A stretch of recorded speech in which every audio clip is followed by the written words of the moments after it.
how should we proceed to the workshop? And I feel that an academic introduction is not the right spot for this, but correct me if I spent a lot of time on and you also have to help correct me. We here in Ann Arbor, Michigan, in the early 20th, maybe in the 20s or 30s, they renamed, it had been settled by Germans. The European, presence was German. And so everything that had a German sounding name was renamed. It wasn't renamed, the pronunciation was changed. So there's a school that one would pronounce Bach, but it's Ba, just that, but it's only Ba here. So are you Bach, Utopias Bachs, or are you something else? Just Utopias Bach, yeah, it's a Welsh word. So it's not in any way related to, what does it mean? Sarah, do you want to say something? Because for me, what Nick just did was a beautiful transition from Journeys to River to Utopias Bach, because I'm German. And for me, Utopias Bach is the avant-garde, because Bach in German means river. Wow. And it's a small river, it's a stream. And I say avant-garde because Avon is a Welsh word for river. That's incredible. Sorry. Yeah. And this is so beautiful, so it must be true. And it is. Yeah, but thank you. Now, Lindsay, you explain what Utopias Bach and Bach means. Well, thank you, Nick. I think you're very insightful. I think an academic introduction to Utopias Bach would be a bit of a juxtaposition. And we are, Sarah is involved in it, and also Vanda, we are together, Utopias Bach, and many, many others as well. We sort of emerged, we're in emergence of lockdown, and I'll just put the website in the chat, because it's actually quite hard to describe what it is. So we thought what we'd do is, rather than go on about what we are and what we've done, because that's quite complex, we thought we might just have a little experience of it.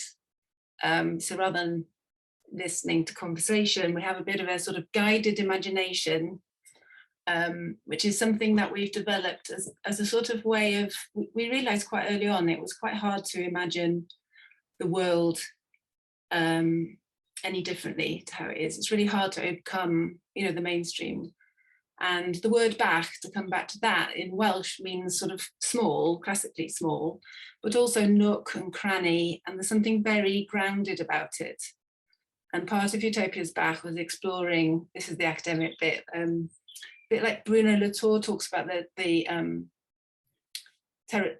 terrestrial, which is like a concept of global, where you're rooted in your place but connected globally, and like the Donna Haraway stuff, like being entangled with all the different life forms. So we're kind of a community of humans and more than humans. And these guided, we used to call them visualizations, but we're trying to come away from that because some people feel they don't visualize it. So it's more like a guided imagination. So we thought we'd just have a go at that. That's great. What a treat. And often what we do in these is we do break off and then talk about what we've experienced in pairs or small groups. But I think today, why don't we just stay as a group and do it all together? Vanda, do you want to say anything else before we have a go? No, just that Utopias Bach is about trying to imagine a better future in small ways that we can cope with. Whilst feeling overwhelmed. I think you've already said that, really, but that it's for me, it's also we can't let go of a certain amount of dystopia, so I can't take it seriously as really looking for utopia. I wouldn't want to be in a utopia, but if it's only a small one, I can cope with it. Yeah, in a way, we're deliberately trying to undermine the problematic notion of utopia as being these blanket solutions. And in fact, we're looking for, what are the smallest transformations that we can make rather than the biggest techno fixes or anything else, what are the smallest things we can do to create the possibility of ongoingness? And it's all experimental. We don't have projects, we have experiments. So we're just constantly trying things out, and we never know what the answers are. And yeah, we're not looking for outcomes or answers. No, we don't do statistics or measuring. Models. We do not want to create a model. We existed for 6 months, and then we got Arts Council funding for a year, and then we've just decided after that comes to an end in July, we'll just carry on with no money and go back to that and understand what difference that made. So, so shall we do it? Oh, and just to say, this method is also on the website in Welsh, so you can hear it in Welsh, and some people, it's done very beautifully. The Welsh version is much more poetic than this version I've come up with. So Sarah Dolma has written that, and several people who aren't fluent Welsh speakers or speaking any Welsh will listen to the guided visualization on that, or guided imagination, and they'll get just as much from that as the English version. So to come back to that language thing, there's something happens in the Welsh language even when you don't literally understand every word. So, but this will, because it is different to the English version, you can still do it. Okay, so one of the things we've been working with in Utopias Bach is just creating more space. Yeah, so just to let go of things, have a bit more time and space for ourselves, for connections, for things to emerge. And this is one way of doing that. So I'm going to invite you during this just to start to get yourself a bit comfortable. You may wish to turn your camera off, because that's always a little bit stressful, having your camera off, but you don't have to. And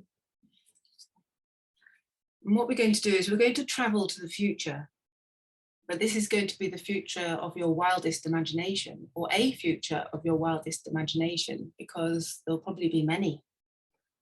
And as you're going into the future, you're going to become no longer a human being, but a more than human being. Perhaps you're going to become some type of bird or animal or other creature on the land, or in the sea, or in the soil.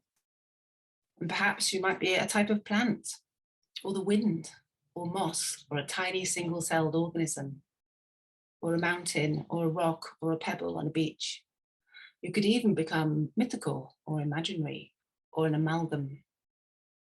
You're going to imagine a world where things are good for you as your new being, whatever that turns out to be, and where you're flourishing alongside all sorts of other beings around you. And you don't have to worry at all about whether this is possible or not.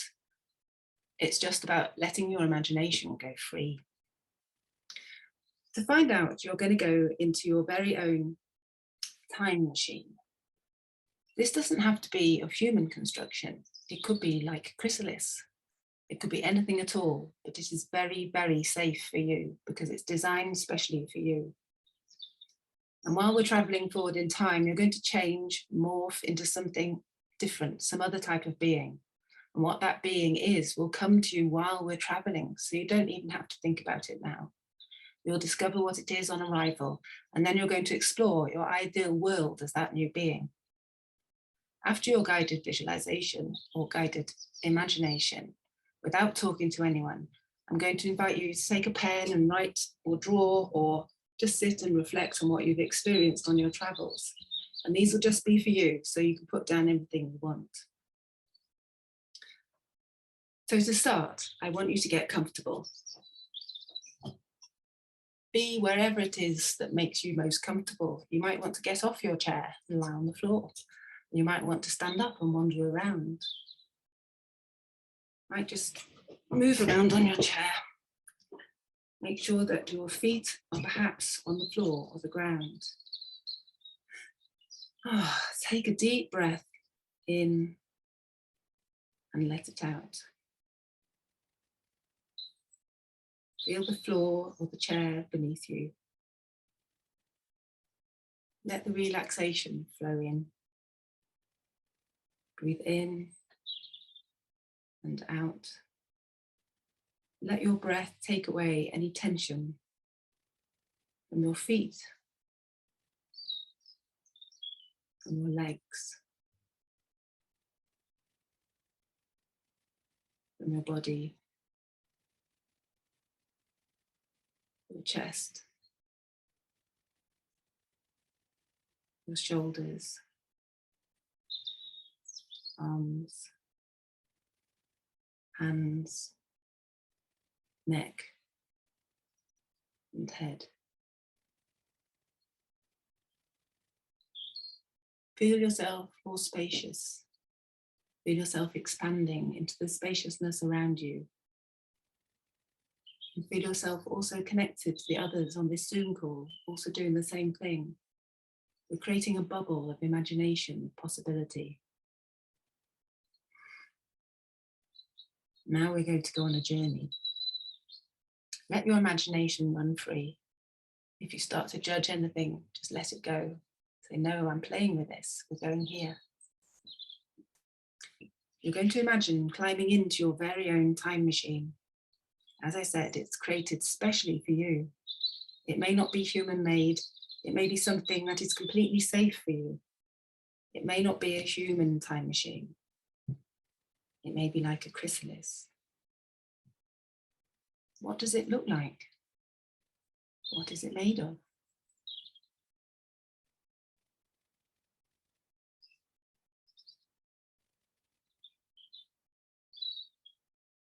You get in, get comfortable, and set the clock in front of you in your time machine to the world, to the year 2050.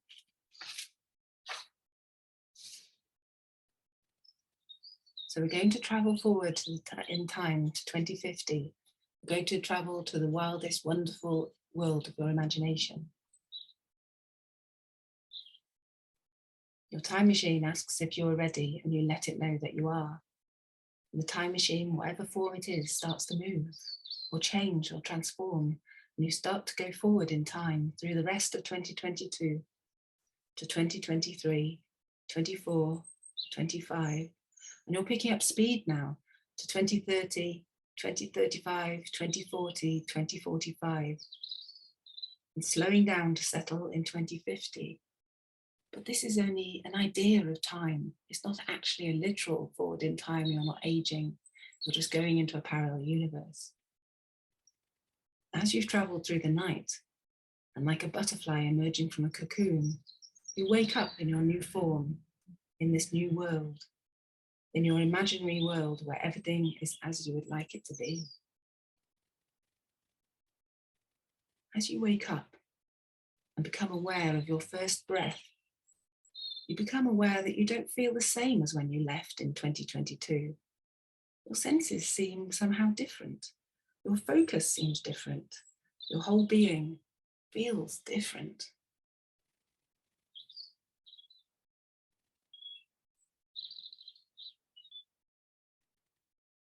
You become aware of your surroundings, perhaps through smell or sensation, or perhaps through sight or touch. Is it dark or is it light? Are you in the air or water or soil? Or perhaps on a branch, or in a crack in a wall, or in the corner of a room, or in another body.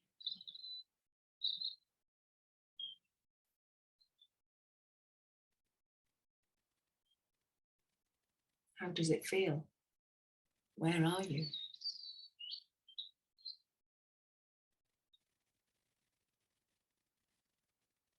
You're becoming aware of your form, of your body. What does it feel like? Can you see it? Can you move it? Are you huge or tiny?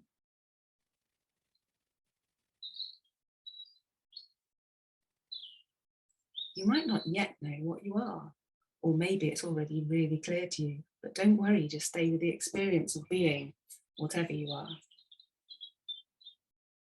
You start to look or feel or creep or fly or squirm or rock or wave around a bit, exploring what it is like to be the new you, exploring the place you find yourself, the furthest extension of your form.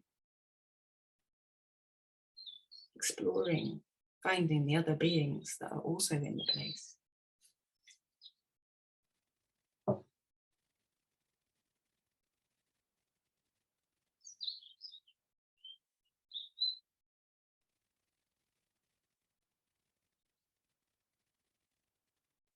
Is there anyone or anything with you? What are they like? Do they keep you company, feed you, support you? What are they doing?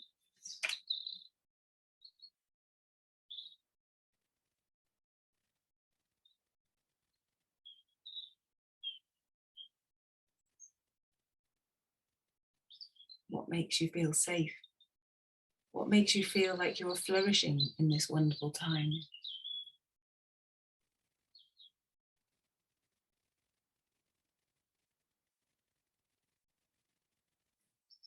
And what else seems different about being this being you are now? Maybe something is different about the way that you experience time. How old are you? How far in the future can you imagine?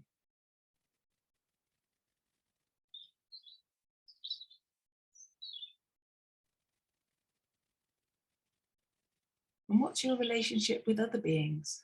Who are you closest to? Who are your companions? And who do you avoid?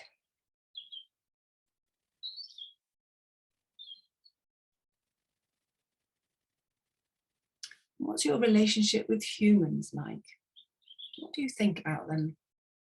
What can they learn from you? And what advice do you have for them?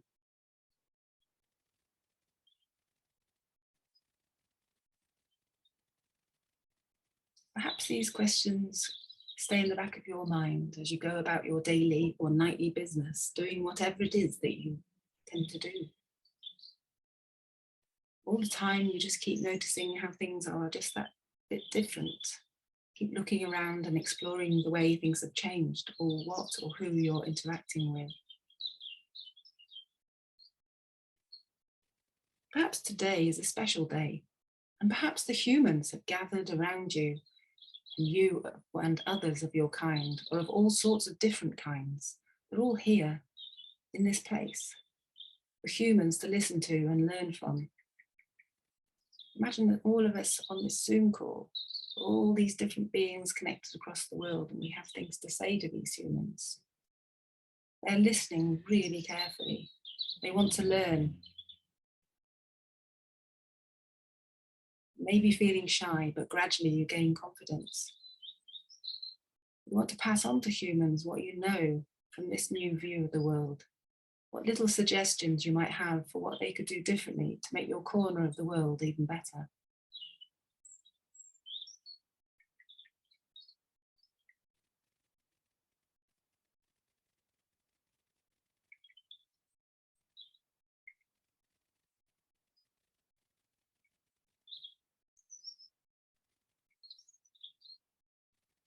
Perhaps one of the things you do is you tell them of some of the changes, some of the stories that your relatives in the past have told you of. Relatives back in 2022. Perhaps these stories have been passed down through the generations since then, of how things have changed for the better since 2022. How this wonderful world has come about.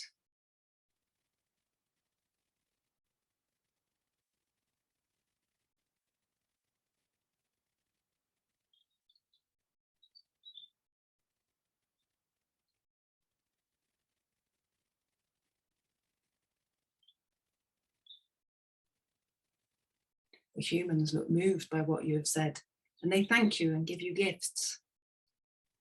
They go away, leaving you in peace again. You're free to enjoy your last few minutes, days, hours, years, millennia, before you go back to being human, back to the date you left. So soak up the experience and play with it, enjoy it.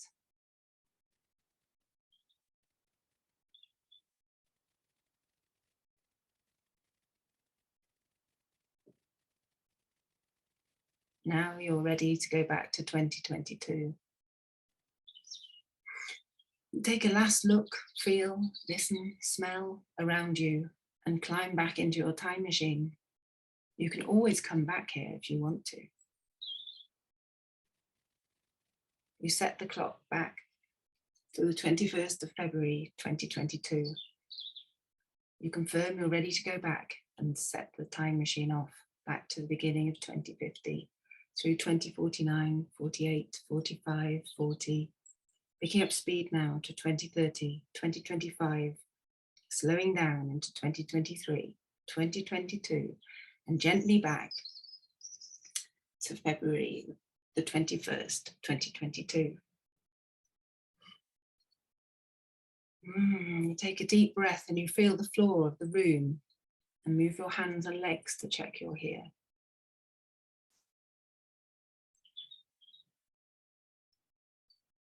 When you're ready, you can open your eyes and take a breath as your human being that left this Zoom meeting at 4:10. Welcome back, everyone. You're welcome to turn your video back on or keep it off, because I was just like to invite you for a few minutes just to note down anything that came to you that you don't want to forget, or drawing, or just to sit a few minutes to consolidate that before we hear from others, so before things all get mixed up, so you can have your own experience for yourself.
And then when you're ready, I thought we could just, I don't know, share any thoughts about, I guess to start with, just maybe a bit about the experience to travel. And we have a number of little things in Utopias Bach, like little values, like we like to explore people's ideas and support them. So we engage with the sort of spirit of inquiry rather than questioning, and just to be interested. And yeah, so maybe we could start out like that and go through the experience, and then after that we can have a more intellectual discussion about anything that's come up. That would be lovely. How was it for people? I haven't been anywhere. I loved it. I think is there bird sounds playing somewhere, or is that just your natural background? It's just my birds. I love birds. I have many birds which I'm cultivating in my So garden. these are for real birds. Mostly that's robins actually having quite a strong territorial battle, but you've also got some dunnocks and a bit of a blackbird in there. Wow, that was a gift. Thank you.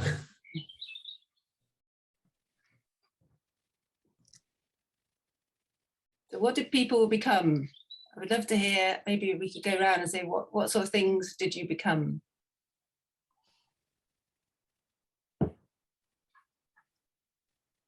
Well, I became a robin. Strangely enough. What did you become? Do you want to say? Nothing. Were you yourself? No. No? You became something else? I was a red and black angel. Wow. Cool.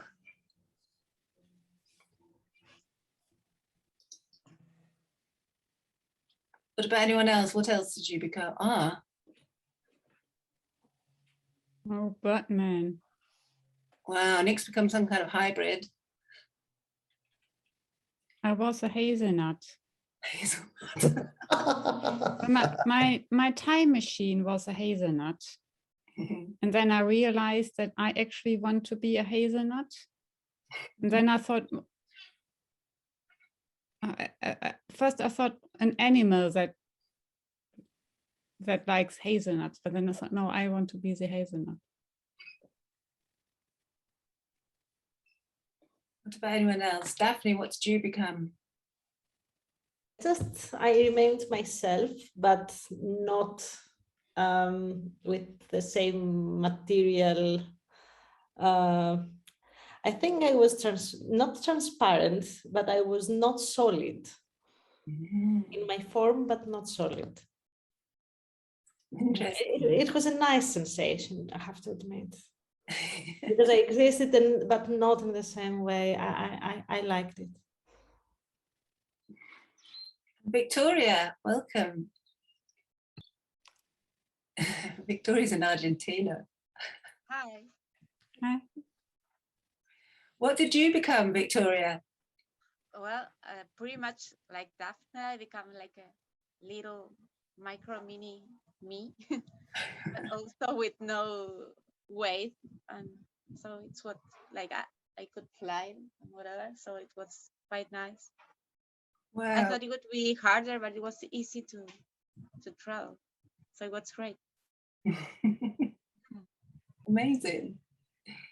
And Claire, what did you have a go?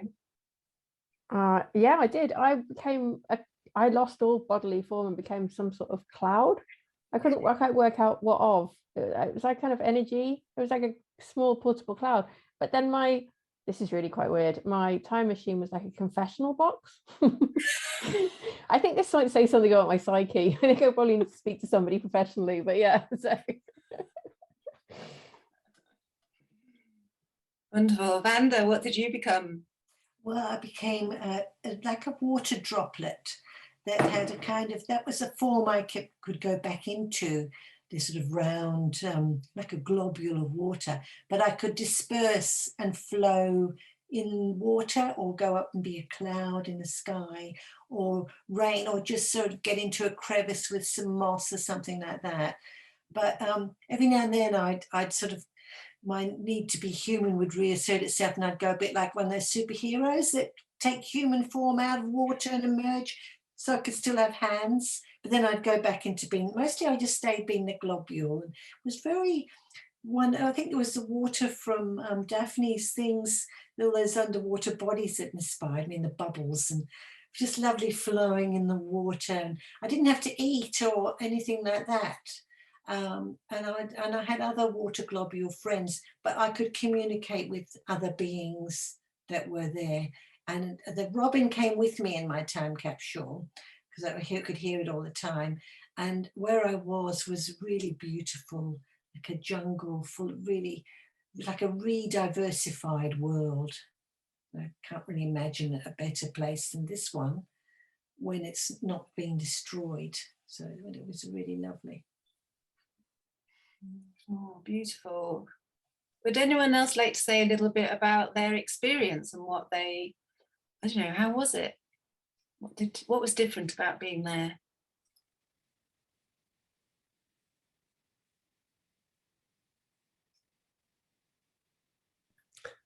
I had no responsibility being there in a nice way. I've felt sort of unburdened by being an expert on anything. Or no one asked me for anything because at first I didn't know anybody or no one knew what to make of me. And I was really tiny. I like that bit in the narration when you asked, perhaps you're very tiny, but I didn't feel unsafe. I felt tiny in the way that I could sort of make my way around sort of unnoticed and just take things in. Then I started getting a little bit anxious, I have to say, coming back.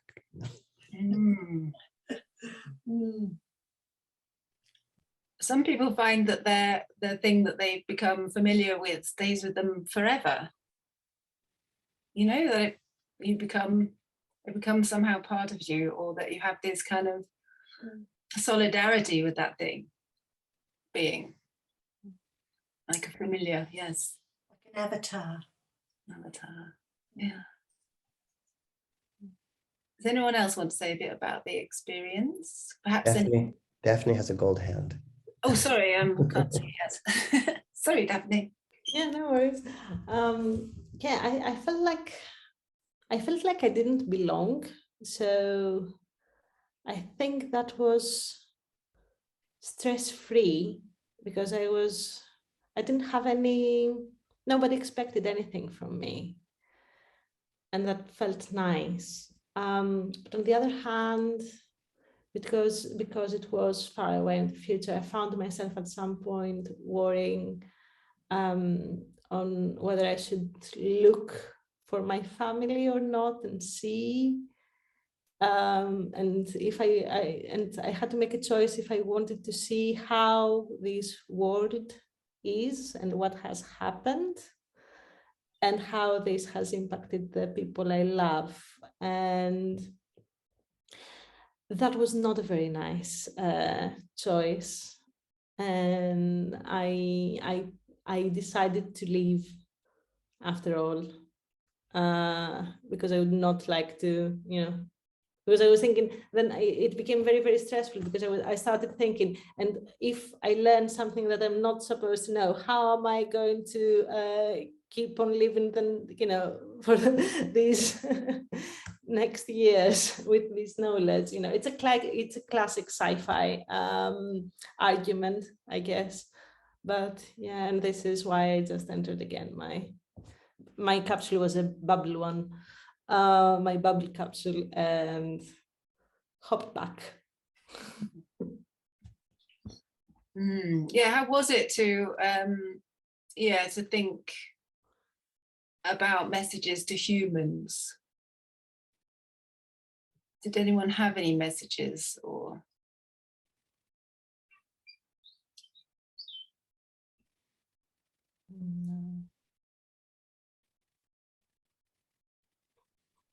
Interesting, isn't it? So it's more a sense that you that it's just this freedom of responsibility and who you are.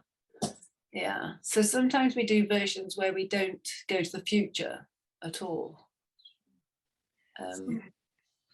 Somehow it's easier to imagine a totally different world and body than to imagine people like Boris Johnson and Donald Trump listening to any message you might bring them. But the messages could just be for us, couldn't they?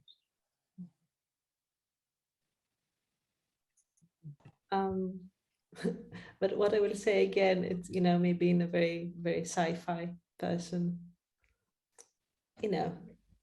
movies and books, sci-fi movies, all this sci-fi literature around us has always cautioned humanity about letting the future people or your future self know what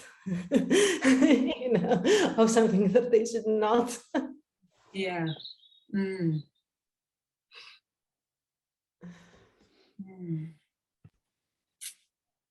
Any other thoughts about that experience of your creature?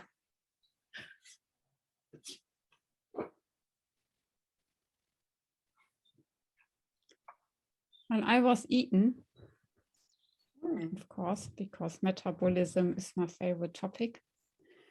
And first I thought, oh, it will be very warm because I'm cold at the moment. And for me, the digestion, of course, is warm because it's very likely that a mammal will eat me. And then I thought, oh, but it starts all acidy, doesn't it, in the stomach? So and I thought, oh, as a human, of course, it's painful, isn't it? So I thought, no, but as a nut, maybe not. So I was then trying just to, it's a Buddhist idea, I'm a nut, I don't care, this is good because now all the chemical, I will go into the blood as blood sugar, etc., etc. So, and I will be something else. And of course, then I ended as all metabolism ends, and that made me very happy. Yeah, Sarah did this drawing here when we did the exquisite corpse. And this exquisite corpse is meant to be a picture of what would Utopias Bach look like if it was a being. And Sarah did this part of the exquisite corpse, which also features poo. She very much likes that. It's funny, when you said that you were a hazelnut, my first thought was I was a little worried because as a bird, I probably would have tried to consume you. And then Okay. I apologized in advance for that destruction. No, I want to be consumed, particularly by a bird.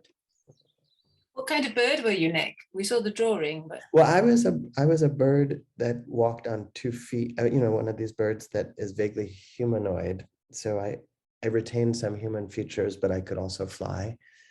A nice scarf on. So I resembled myself, but I had a sort of a bird-like weight on the earth, and I could fly.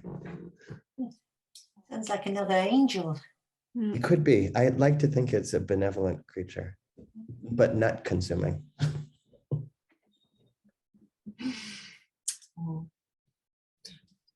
well, that's it really. That's what we do. We made a little video of video and soundtracks of various people talking about their experiences, which is on the website if you want to go there, in English and Welsh. I think there might be Spanish in there, I'm not sure, but yeah, so you can hear other people's experiences. So there've been clouds are quite a thing.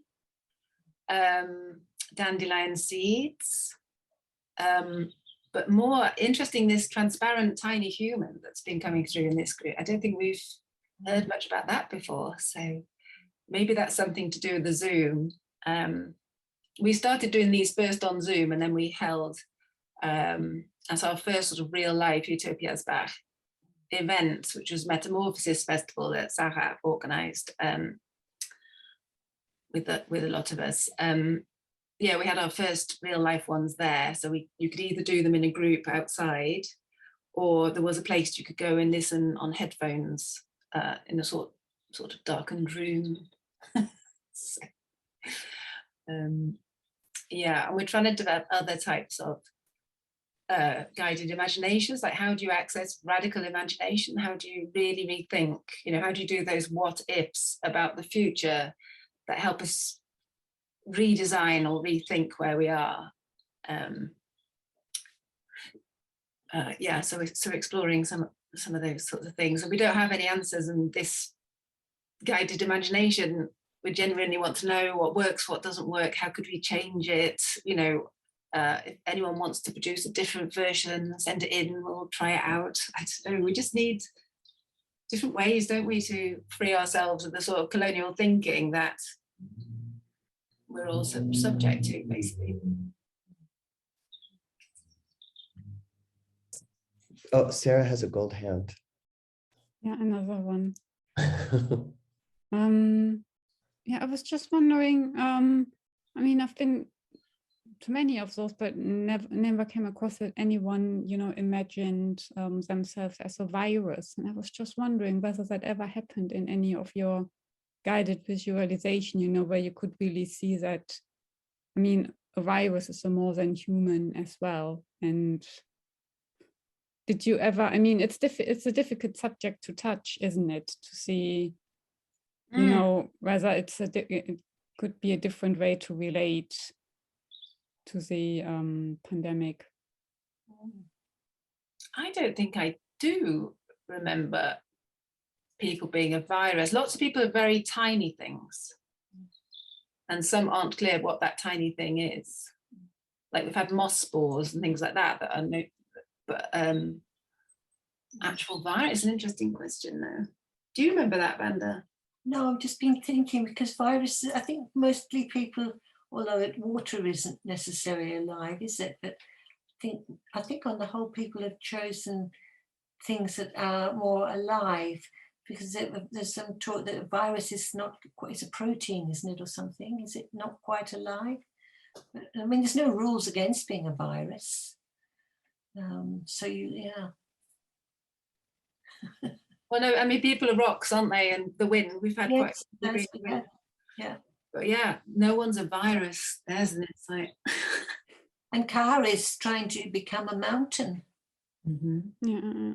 Yeah.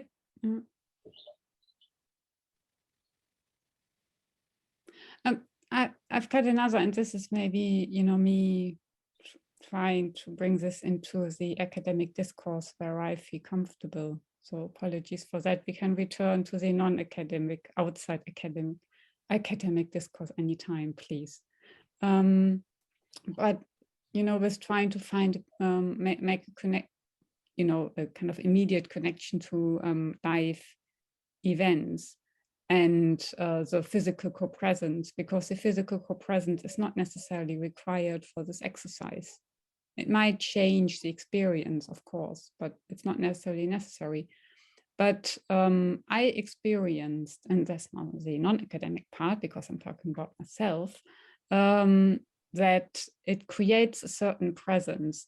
So the activity of imagination, and it is an activity that the imagination and its effect is completely your own responsibility, because if you don't play along, nothing will happen, and so it's not like the brain mirroring when you go and see choreography, a dance choreography, of course, where you mobilize your emotions, but it is exteriorly, or when you watch a film or read a book, but it's really and for me this activity was of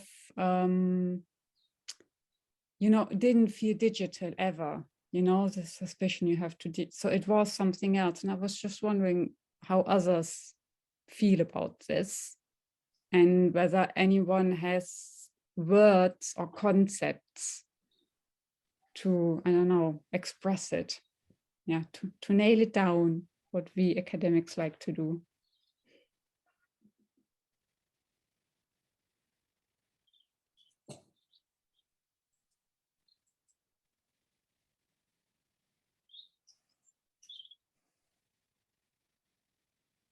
That it did not feel digital, do you mean that it didn't feel processed, or that it didn't feel zoomy? Yeah, maybe it felt really real. It felt very sensual. Yeah. I've been to so many things that use Google Jamboard or Mural with sticky notes that feel so mediated, that don't use any sensual aspects of voice or sound.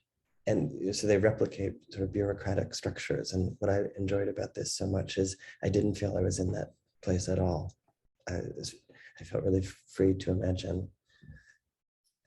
And I think that's very human in ways that are usually run contrary to anything that is scheduled by a Google Calendar. Yes, I would say that, and it's more like a meditation, but also for me there's a kind of letting go through letting another person's voice in, which is quite a sensory thing anyway, because of course we still get sound even if only one voice at a time on Zoom, and that is a sensory experience. And the imagination is so powerful because we mediate all our sensory experiences through the brain anyway. So we are able to have tactile experiences when watching films, for example. So there is a kind of tactility which we can experience even through Zoom and electronic media. But it didn't feel manipulated as sometimes that kind of filmic thing can be, although I must admit I let myself go completely to those two. Yeah, and it becomes something else because there's a bit of a joining thing, isn't there, with the person who's giving it and yourself. But I felt very much almost like a short holiday from everything, just letting go. And a couple of people have mentioned the lack of responsibility, but I sort of didn't have it in my body, and I just feel quite refreshed by it. Yeah. I think the invitation to turn off the video and to step away from to stand or sit or somewhere else. There are all sorts of cues that said that just listen to the sound of this voice and follow. Yeah, so one of the things that helps us, that we think might help with radical imagination, is giving more space and time. So it's taking time out for meditations or just silences whilst having a Zoom meeting, which can make you feel anxious at first. And yeah, so space and time, and also paying attention. taking time to pay attention and taking time to let relationships build and to listen to each other. So there's a kind of gentleness which we're trying to build into the whole process. Mm.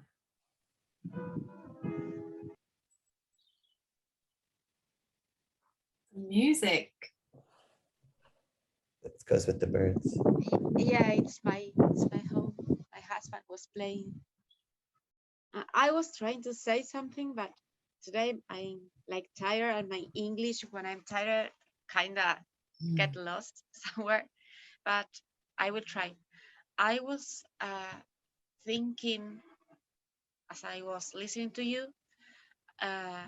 One of the classes I teach is design and management of musical projects in like weird environments. It's a long name for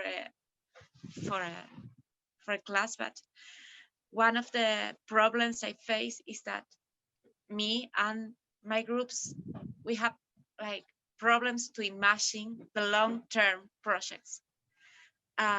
Like sometimes it's hard to imagine a project beyond 1 year or 2 years. And like this thing that we did, it was like perfect. And I thought, why didn't I do something like that? I mean, maybe I couldn't, but I could like try to find help in someone else who could do this or something similar. Lindsay, it was like really beautiful. But I thought, why my classes are always about like technical parts of a project and designing and projecting and whatever.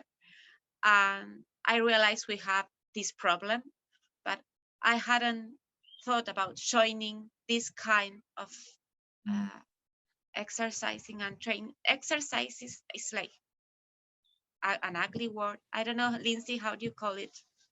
Like, it's not like an exercise, it's something more beautiful.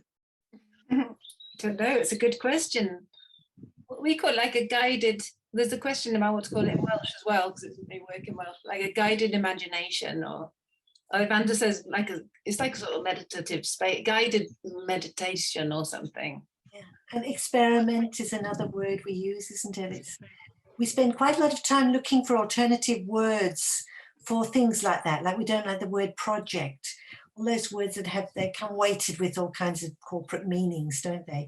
That are a bit off-putting at times. And for example, when we do agendas, because of the sort of that printed look and everything, I've got one here. So for an agenda, we might produce something like this and send that out. It makes it harder to copy the details down if you want to. But it's just somehow, it seems to have quite a profound effect on things using things like that. So it's worth the extra time and effort. Yeah. That sounds really beautiful, though, to you. And I think anyone can write these things. I first did guided visualizations in the early 90s. We set up this local Agenda 21 project, and a farmer woman came up with this guided visualization where you go in a time machine, and it wasn't as a non-human being, but that's where it's come. You know, I've been using them ever since then. We took thousands of people through it, and I think it's just a way of working, isn't it? Just play with it, see what works, and what doesn't, obviously. Okay. So nice to see you, Victoria. And you met Victoria the other day.